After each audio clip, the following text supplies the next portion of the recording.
Welcome to Pastor's Chat today. We're looking at Psalm 101.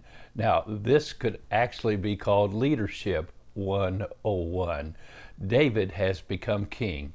He's determined to be the kind of king that will honor God. You know, the more I have read the Psalms, the more I am convinced that David knew the first 5 books of the Bible by heart. He knew the book of the law, and he was determined to let God be the ruler over his life. Now, when you look at Psalm 101, it's all about leadership. David determined to be a leader that would rule the people of God under God. He would be a servant to God. He'd have a heart devoted to God. Matter of fact, these first 2 verses have to do with his devotion. Listen to them. He said, I will sing of mercy and justice. To you, O Lord, I will sing praises. I will behave wisely in a perfect or blameless way. Oh, when will you come to me? I will walk within my heart, within my house with a perfect heart.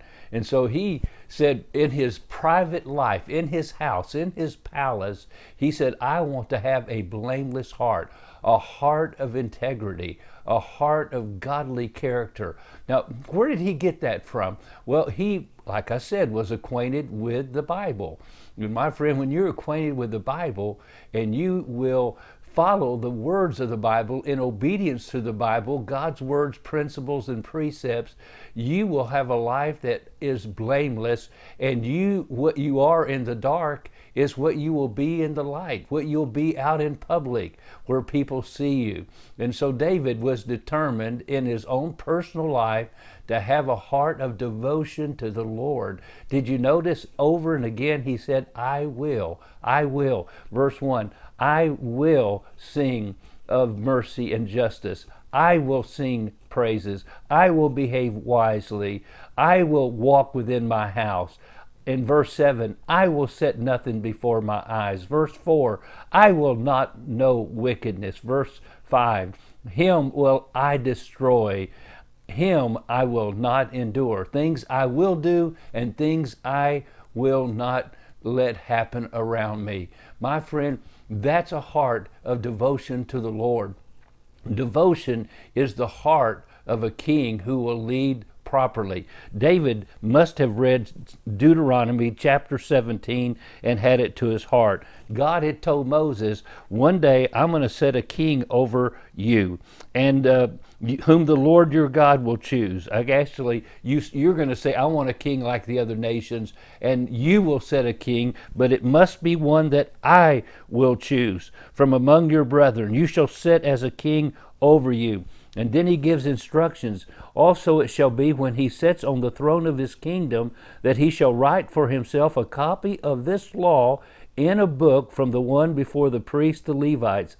And it shall be with him, and he shall read it all the days of his life, that he may learn to fear the Lord his God, and be careful to observe all the words of this law and these statutes, that his heart may not be lifted up above his brethren, that he may not turn aside from the commandment to the right hand or to the left, and that he may prolong his days in his kingdom, he and his children in the midst of Israel.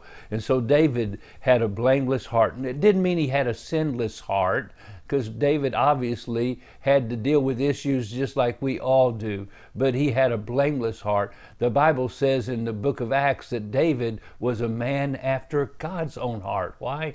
Because he knew his heart was deceitful, desperately wicked. He knew that every day he needed to clean his heart. And you read Psalm 51, where David prayed his prayer in confession of for asking for forgiveness for his sin of adultery and immorality and even murder. And David asked God to forgive him and cleanse him and wash him, that he might have a blameless heart. My friend, everything falls and rises on leadership, everything.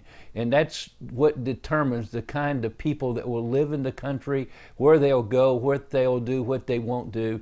And my friend, we need godly leadership in our churches, we need godly leadership in our homes, and we need godly leadership in our nation if we're going to have a nation of peace and a nation of order.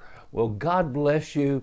Read these verses again and again. Study your word. May God use it in your life to help you live a blameless life. Have a wonderful, wonderful day.